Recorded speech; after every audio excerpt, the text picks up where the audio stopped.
Hey, team, up next on the Second Chance podcast with Jeff Robertson, we're going to hear from Peter Heston. He's coming to us today from Bulgaria. It's just a crazy journey of uh, being what I would probably say is homeless, dealt with drug, a little bit of addiction, and just a journey of this path and walking into where he is now as a fitness coach. It's an amazing journey. Hope you enjoy it, but also hope you let me know what you think. I appreciate your feedback, and if you have this opportunity to share with someone who's down in their luck, Peter's a great listening. Um, no audio problems, even though he's coming to us across the pond. So it should be a good, smooth episode. So thank you, everyone. Thank you for sharing, liking, commenting, subscribing, all those things, man. It means a ton to me and my guests, and especially myself as I'm trying to figure all this out. Let me know what you think. All right, everyone. Today on Second Chance Podcast, we're joined with Peter Preston, an award-winning fitness coach, motivational speaker, and founder of Coach PK. Peter's journey is one of resilience and redemption, overcoming personal hardships and finding his second chance through faith.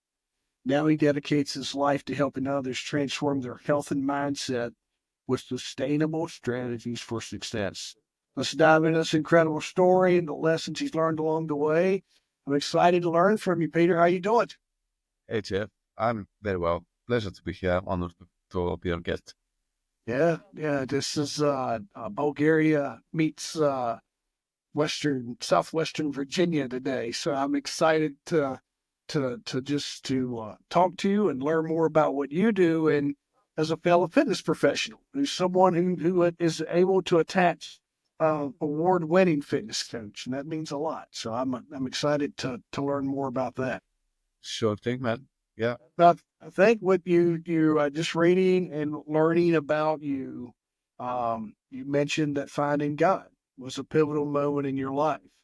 Can you share the circumstances leading up to that moment and how it changed your perspective? Sure. That's a great question. I hope the sound is loud enough. If you want me Yeah. to up it up a little bit, I can do that probably. Yep. Um, God is the foundation of my life as it is right now, but it wasn't before. Up to the age of 28, I never believed there is somebody responsible for us being here. Or if there was, I knew that I was thinking people have no chance of figuring this out. It didn't make any sense. And to be honest, that kind of was very arrogant from me and probably led me to struggle a lot in my life. And I had a lot of challenges from a young kid at school. I was bullied. Then growing up, I mixed up with the wrong people, doing drugs and living on the streets with the wrong guys. And that escalated, getting into the wrong relationships, and eventually I got into a very bad relationship, which got me to leave the country with only 10 euros in my pocket. The relationship with my friends, with my parents, everything was falling apart, and that's around at the age of 22 or 3. Up to that point, I was kind of failing in everything I touched, and that's when actually shit really hit the fan. So before that was acceptable, normal, miserable, average life, but I was thinking it's okay. And eventually I left Bulgaria. I went to the UK with the only money I've got. I left all the spare change back to my girlfriend so she can look after herself and her kid. She had a daughter, 2 years old. And I landed in Luton with 10 euros in my pocket. Uh, I was supposed to have a job, right? I was supposed to be working in a car wash. That car wash was failing. It was kind of near bankruptcy, very, very bad situation where they were having us pay them rent, and we're supposedly going to make money from the cars we wash, but there was no cars to wash, so we were owning the money. And I had to leave this place immediately. And that's how it started, really, the journey. I moved to another car wash. The situation was even worse. I escaped from there, but I was kicked out. When I escaped, I went to search for another job, and the landlords who gave me the place to live in the car wash, they were really, I would say, they're very, very dodgy people. They still exist, by the way. I always jump on these podcasts and I talk about it. I'm not somebody who seeks vengeance for people, but I think sometimes some people just have to get what they deserve. And these people, they're two guys from Kosovo on Leighton Buzzard Road in Hemel Hempstead. Their car wash still exists, doesn't pay taxes, and treats their people worse than anything that you've seen on TV or wherever. Sometimes there is this news about modern slavery and how people are being treated in the modern working place. Well, you go there, they shout at you all day, they call you names, you work 12 hours like very, very hard, and they always want you to work faster. You're wet, cold, miserable, there's no food, and they pay you £30 with the today's standard in the UK for 12 hours shifts, and you have to pay to £80 to live in their house on top of that. So the conditions are really miserable, and that was just the start of my journey. I stayed there for a few weeks. I escaped. I started working in Subway, but as they kicked me on the street, I found myself living on the streets for a few days. A very good woman helped me to gave me a place to live for a few weeks, and I was living in that house. It was under construction, so nobody could live there. So they were completely fine helping me, but I couldn't stay there forever because I can't pay. And the only thing I could afford to pay with the little money that I was making and sending it back to my girlfriend because she had no job, I had to support her and the kid. It was like maybe £100 left at the end of the whole month. So the only solution that I came up with is to rent a garage. And I rented up one of those garages online that you pay just online. You register online. You don't speak to anybody. They send you the code. So the idea was I don't have to show up myself. So they don't find out that I'm going to live there. It's illegal practically. It's not supposed to be. It's not livable at all. It's a shelter, and that garage was at the other end of the town, a lock-up garage with those metal rusty doors where you can open it and it makes all sorts of noise. The locker wasn't working, by the way. All spider nets and bricks inside the metal roof. It's just the real thing. And I found myself living in there, and in the first night it flooded. Second night it flooded even more. And I was just dealing with these kind of problems, and I ended up staying there for 18 months. And in this period, from me stepping into the UK until like maybe 2 years later, I never go back home. I lost connection with all my friends, parents, and everything. And I think that was something very traumatizing. I never knew it's going to be so hard, to be honest. It wasn't that the misery, it wasn't just staying in the garage. These are normal things. I mean, it's okay. It's okay to be on the streets and to have nowhere to live. But feeling that loneliness and having nobody and having lost everything, that sucks. That really sucks. And it was very painful to bear this loneliness. I think that was by far in my life the hardest thing. And then things continued. I stayed in Subway. I was promoted as a manager because I was the hardest working guy in the whole country. There was no doubt about that. Actually, my boss told me I was the manager of the biggest and the newest Subway. Then I moved from there to Amazon as a driver, and they gave me a vehicle. It was a big win, me having a vehicle. So I was making these small steps, but still the life was very, very miserable. I wasn't what I wanted to do. At the age of like 16, I said I want to be successful. I want to have money. I want to have freedom. And at that point, I was at the lowest point of all my friends, all my acquaintances, anybody I knew. Nobody's done shit like I'm doing right now. Like that was a clear sign I'm doing it probably the hardest way possible. Very, very wrong way. Anyway, the shit continues. A few years later, I did what I had to do, something that I kept short from this conversation. My girlfriend had a very severe health condition, so I had to look after her and also support her financially so she can fix that. And I did at the end. All this time I was supporting her, found all the money for that condition. It cost me everything that I could make with 2 jobs at some point. I was working 2 places, going with a bicycle every day to one place and then to the other. And we're talking like 20 miles cycling every single day just so I can do that. And I took a loan at the end from the UK. And I achieved everything. I bought a car. And on the day we buy the car, she's buying the car. I'm sending her the money to buy the car so we can be together. I can go back and we have a car so we can travel left and right. She's on the same day, she's posting a photo of her and another guy on Facebook. And that was like, I got very angry for like 15 seconds. I called her immediately. She said she's in love with him. And I hung up because I had no words. And maybe 10, 15 seconds later, an excitement started coming up. That relationship was extremely toxic all this period. Very toxic. It doesn't get more toxic than that.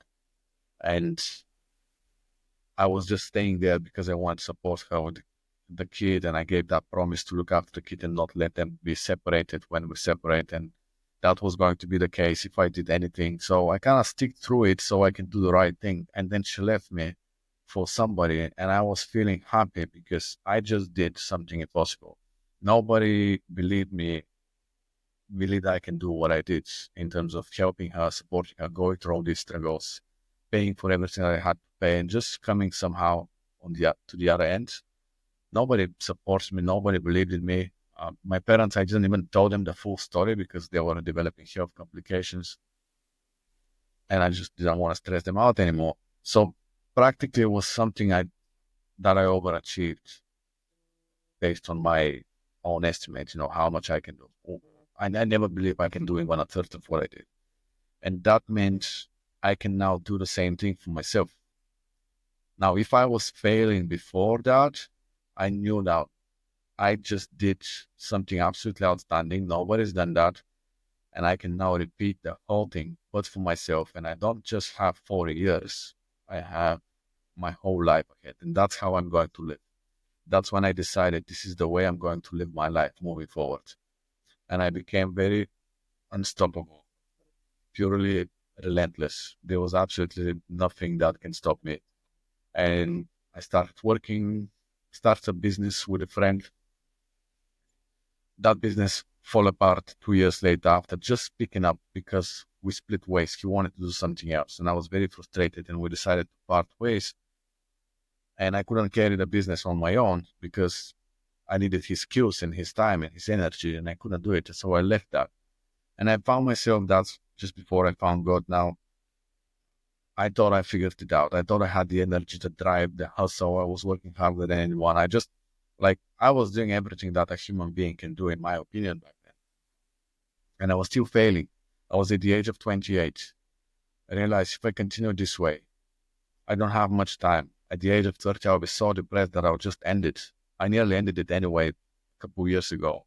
So I was thinking, if I find myself again in this situation, I don't want to live it. And I spent 6 months of my time just assessing studying what the most successful people have in common, those who are really happy, those who have their success, and they just stay on top. They don't just go up and fall down. The ones who seem to be really having got it. And they had 2 things in common that I didn't have. And I decided to reverse engineer the whole process, and that changed my whole life. I decided to do the things that they have in common, and they loved what they do, and they never quit. I never loved anything I did, absolutely nothing, and I was always quitting. Maybe I had the reasons, but the fact is I was quitting. So I realized I have to actually do something, and I never quit, regardless what's going on. And I said, okay, I've done enough shit. I can do that too. What can I love? And there was absolutely nothing. But over this period of that struggle and challenges, as I was living in the garage without electricity, without water, I had to go to the gym to take showers every day, 3.5 miles away with a cycle. I was walking it sometimes. That going to the gym always paid off at the end of the day. I was always feeling more stronger mentally and physically. I was feeling like, if nothing else, at least physically, I'm improving. In my period, in my life in general, this happened a few times. When I was 16, I stepped into the gym first time so I can overcome bullying, and it worked to a way. I became bigger, and I fit in some groups and got some friends that I couldn't have got otherwise. So I decided to dedicate my life to fitness with the idea that if I can't love it now, I'll learn to love it and I will become just good enough at it. And I didn't know anything. I was just an average guy, no knowledge whatsoever. Didn't know how to make money with it, but I just made a big commitment, and that commitment changed my life.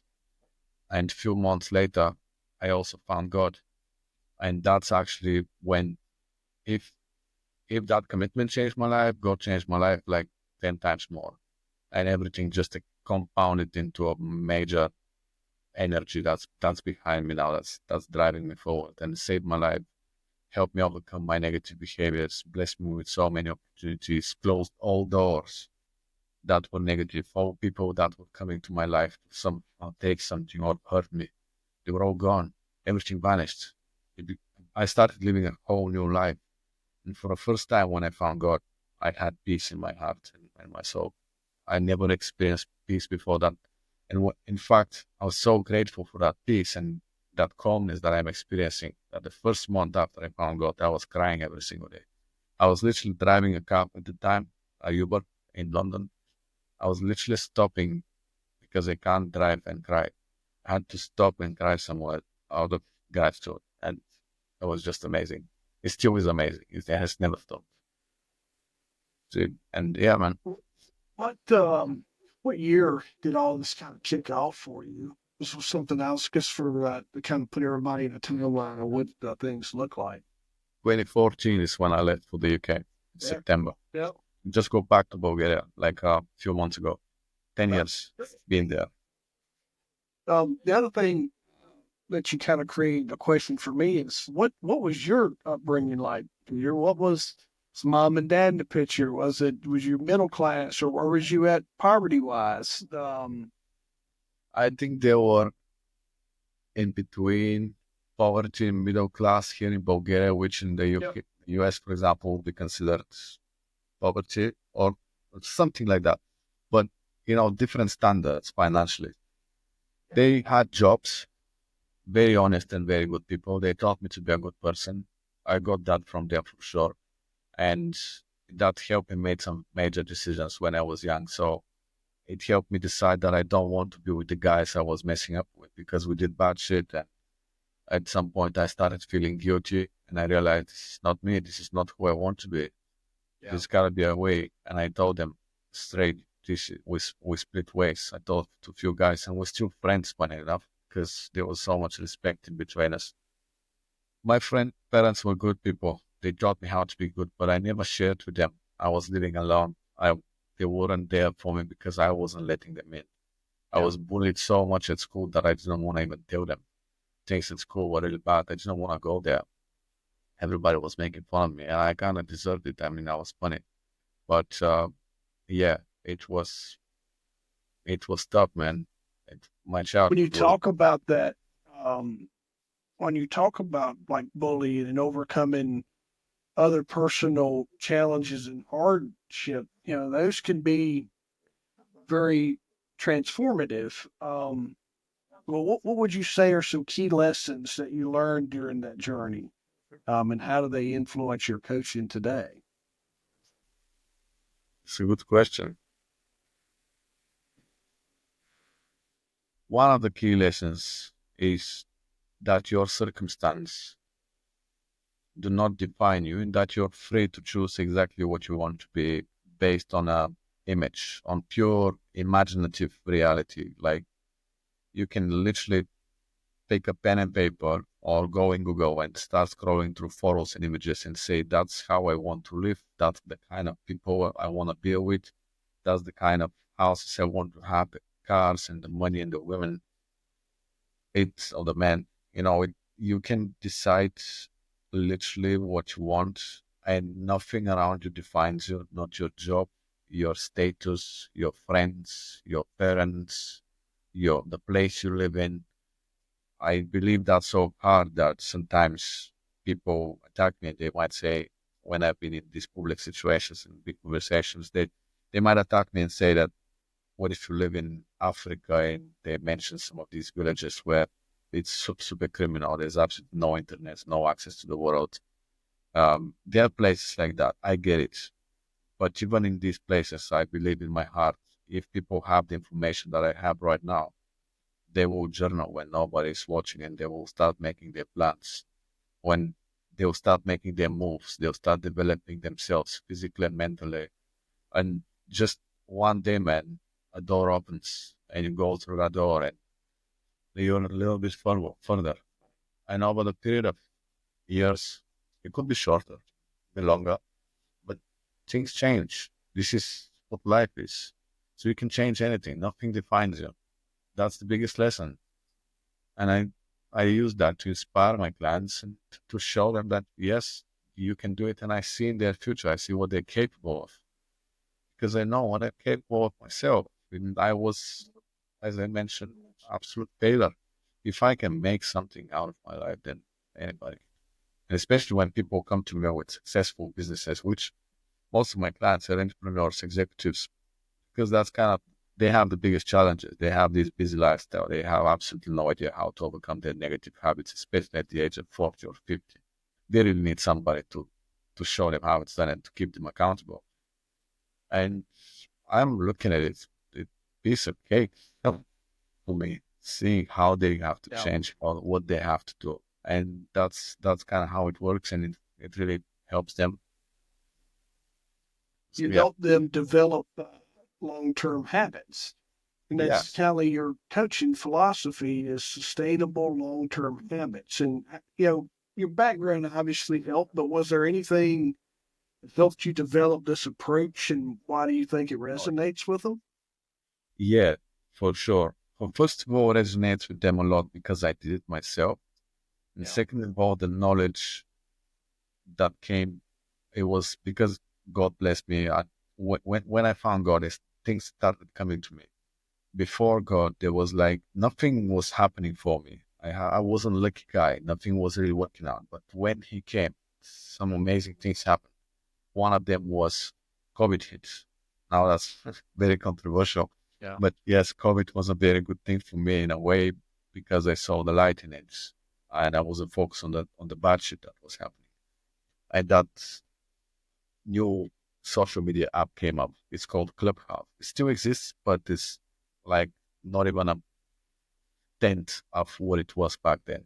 It was the only voice and first in the world social media, only with voice, where people get in a room online and they can only talk without see each other. And we had this like a stage and audience, and the audience could grow up to hundreds and thousands. And as soon as they opened, like a few months later, I joined that thing through an invite. And I can't tell you how obsessed I was to join this social media platform. Everybody who was inside was totally obsessed with it. We were staying for 12 hours straight because there was a mixture of amazing, successful people that otherwise you could never get access to in your life. And they were all in there, and they let you speak with them, and they let you be part of the group and be just mixing up with them. It was a very personal experience. And early in that journey, there was a billionaire who I was talking with, and he was pushing me to become better. And he told me an advice. He gave me an advice: start a community, start your own room. And I did it. At the time, there was one room for health and fitness professionals, which was, I thought is very discriminating. They weren't seeing what I was seeing. They were looking for people with certificates, with something to show up for. I was looking for passion. I was looking for people with good heart, with really who want to help and do things. They didn't show me for that, so I got angry and I did it myself.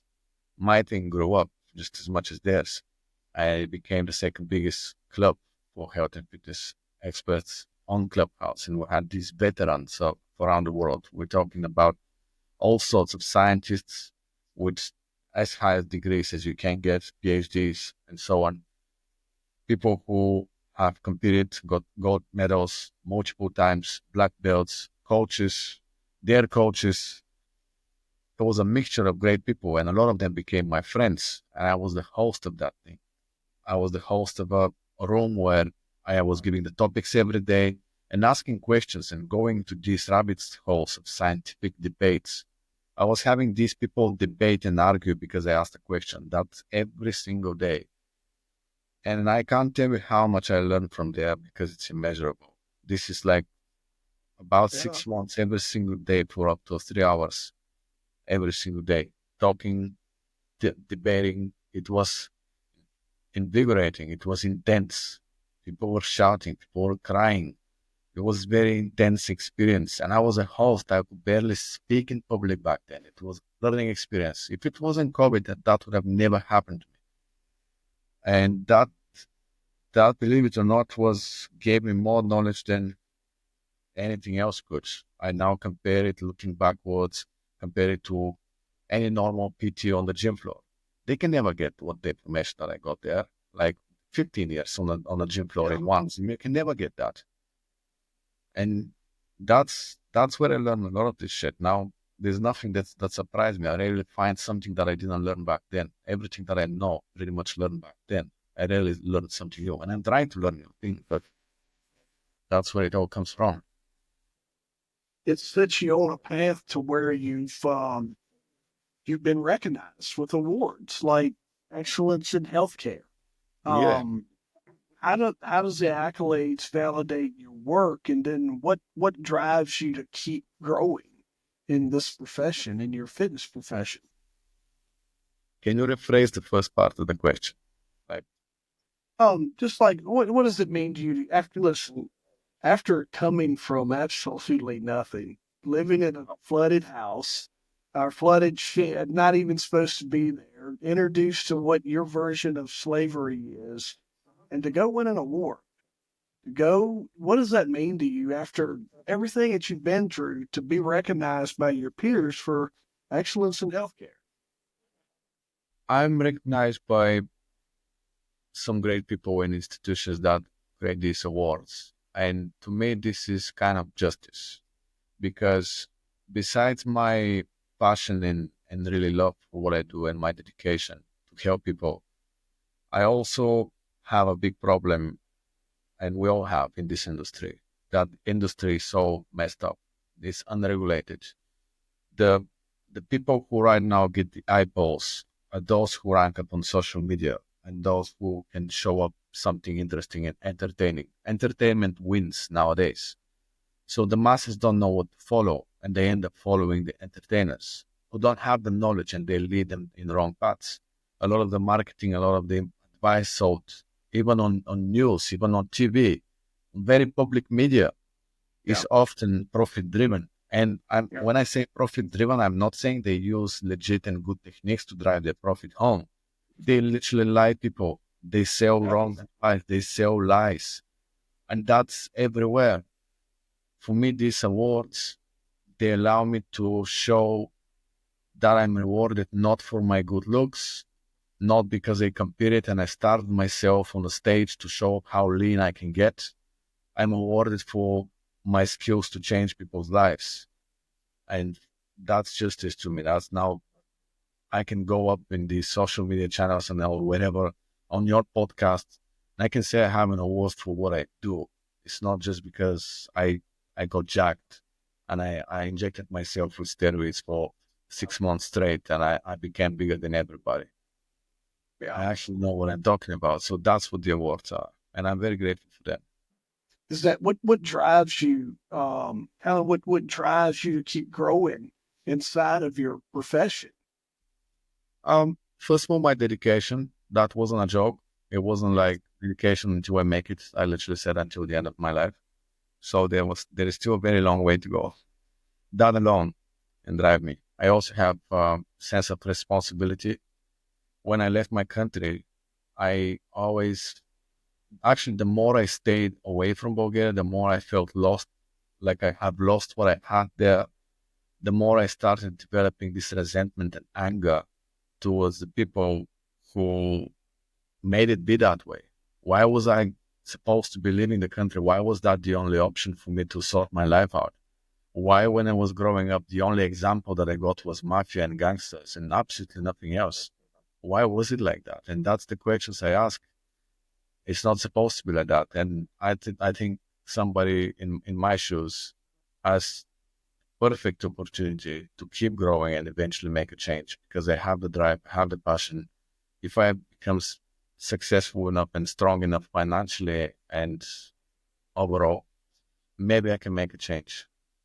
So that's definitely part of it. And also my kind of duty, or I owe it to God for saving me. He gave me new life. He gave me these blessings, and I'm not gonna waste them. I'm just gonna do the best of it. That's all. Simple. Yeah. Second chances, they always, they tend to involve some kind of faith or resilience. And what we're going to find out is, like, there's listeners right now that are facing their own challenges. What practical steps or mindset shifts would you recommend to help them, folks that are maybe not as in that bad, but let's face facts. I never would have thought that someone would be on my podcast that was, working for almost nothing and living inside of a flood riddled garage, basically, right? For you to come from that is a testament. So we could be speaking to that version of you today. What's some practical steps or mindset shifts that you would recommend to help people seize their second chance? Okay. It's an excellent question. I like the word practical inside, and I'll give practical things. The thing that I believe is the way to handle it. And it's the way I got out of it, the way I continue living, and what helps me succeed. I mentioned earlier that there is nothing defining you. Not your body, your health right now. Maybe if it's a serious condition, might be defining you just a bit. Your relationship, the way you live, your job, your friends. Nothing defines you. So what you need to identify is where you need to get, where you want to get. If you don't know where you want to get and you're in a tough place, you must start with where you want to get. Like, you must start from there, or at least a vague version of where you want to get. Like, it has to be something. And then look at around your life, including in yourself, your own skills, your own abilities, your own habits, your own body, and say, what of these things are a real problem and will be stopping me? What of these things is absolutely going to stop me from getting there? Then put your focus on them things. If it's your body, if it's your health, if it's your business, your work, your job, your location, where you live, separate these into micro goals and start working on all of them at once with simple, small steps. Integrate one action that is going to help you improve in that area every single day in all the areas that require improvement. I had to study, for example, English. Coming to the UK for first time, I couldn't barely speak. The most I could say is, how much is this? That was my most complex sentence. I made papers of English words, Bulgarian word on the one side, English word on the other side, and I had a stack of them. When I start repeating them a lot, as I'm walking in the car wash, when I feel a word is like already sunk in and I know it, I add another few and I take out the ones that I learned, and I keep rotating. I had these things. Going to the gym, I knew I'm out of shape. Back in the day, it wasn't that important, but it was still something to keep me fresh and clean and to keep me going physically, to be strong. And I continue living in this way right now. I continue changing. If you see photos of myself before, you would say this guy would never be a fitness coach or anything. He would be nothing but an average guy. I guarantee you that. I, yeah, you can go and check maybe some photos of me online. You need to change yourself. You need to study. You need to do this. You need to take small actions. into becoming better. If you can't sell, if you can't have a new job, then why can't you have a new job? What is missing there? Are you unable to contact people, to make calls, to apply? Are you unable to write a good CV? Learn how to write a good CV. Learn how to reach out to people. Watch some YouTube videos. There's so much information online that's mind-blowing. So you literally have no excuse. The only excuse you have is in you. And I'm saying this in the most friendly and encouraging way. You can do it. You can literally spare 10 minutes of your day and do something. That's the way to get out of any situation in life. Practically. I've heard, I framed it as you're the problem and you're the solution. And no one's coming to save you. Those are things that I enjoyed repeating to my clients inside of my gym is nobody's coming to help you. You're going to have to carry your own water. Tell me And as that's we a good wrap thing, by up the here, way. man. Sorry to interrupt. That's a Yeah, good thing. absolutely. Yeah. Carrying stuff, Yeah. your cross, that's a good thing. So, Yeah. yeah, Yeah. go ahead. That's not a negative, right? Just like you said, trying to say it in the nicest way you can. I'm not, it's, I've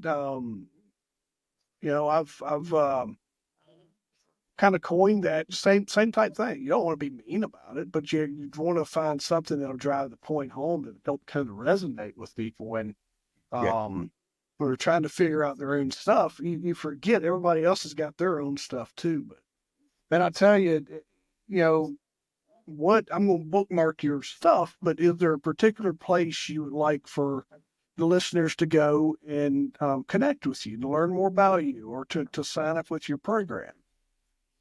Well, there is a free program that is going to be released very soon. To stay in touch with these things, you can follow me on social media, on whichever your preferred channel is. My preferred channels are Instagram and LinkedIn. You can follow me there. If you just search for my name, you'll find them. But also you can just go to my website, which you can find if you search me in Google or just type in www.pk.coach. This is my website. It has all the information, including articles, if you want to get more educated about health and fitness. But yeah, just follow me on social media, man, and you'll see the new things coming, and you'll be able to participate. Even if you can't pay for it, there will be stuff available soon for everybody. So, Man, you're a testament of someone that can come from absolutely rock bottom.